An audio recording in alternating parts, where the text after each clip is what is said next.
Bonsoir à tous, bienvenue sur Luxad Radio, bien dans la peau. C'est un peu perdu.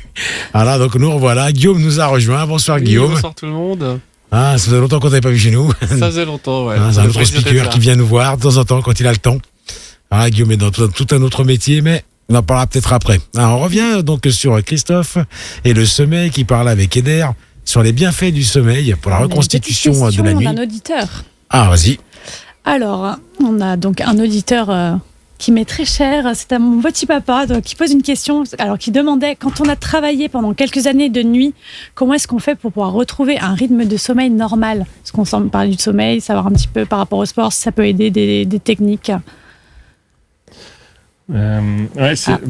Qui se lance? Le constat qui peut être fait, c'est que les horaires de nuit devraient déjà être abordés en médecine du travail sur comment réappréhender les cycles hormonaux quand il y a des perturbations sur ça. Plus vous laissez les instabilités s'installer dans le temps, plus ça va demander du temps pour remettre les choses. Après, qu'on n'a pas le choix, c'est ça le problème. Parce qu'il y en a qui n'ont malheureusement pas le choix. Et c'est vrai que retrouver un rythme de sommeil normal, je ne sais même pas si c'est possible déjà ou pas. C'est une question d'organisation. Rien n'est figé dans le corps, ça c'est sûr. Mais s'il y a en fait, ça va dépendre de la cristallisation. En fait, le corps a une mémoire. Toutes les expériences qu'on vit sont enregistrées même au niveau cellulaire.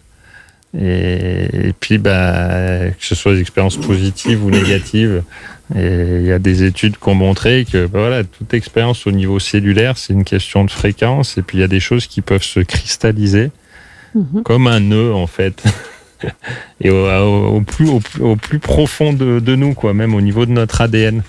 Et puis, des perturbations de sommeil peuvent créer ce type d'incidence. Et puis, il n'y a pas qu'une cristallisation qui peut se faire, il y a un nœud de cristallisation. Donc, c'est comme en fait un peu une pelote de laine. Soit je l'enroule sans faire de nœud intermédiaire, tout bien fait, tout bien rond.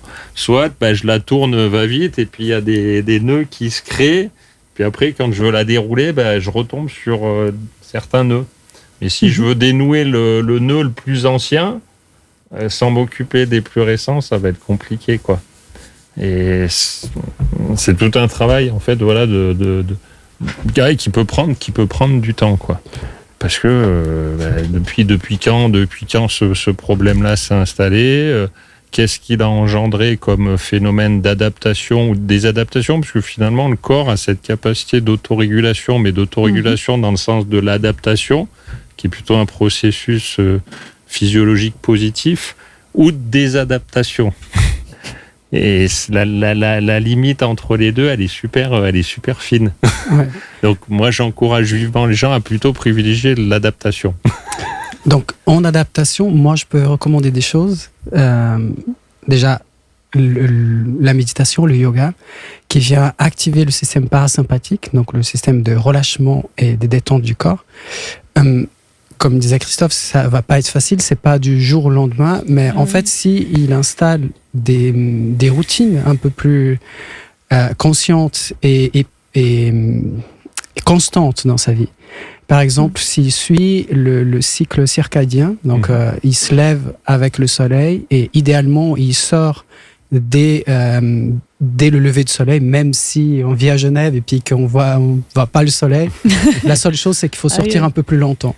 Donc en fait, avant toute chose, quand on se réveille, idéalement, les études prouvent aujourd'hui que le contact des yeux avec la lumière du jour à la première heure, avant quoi que ce soit, ça démarre ton cycle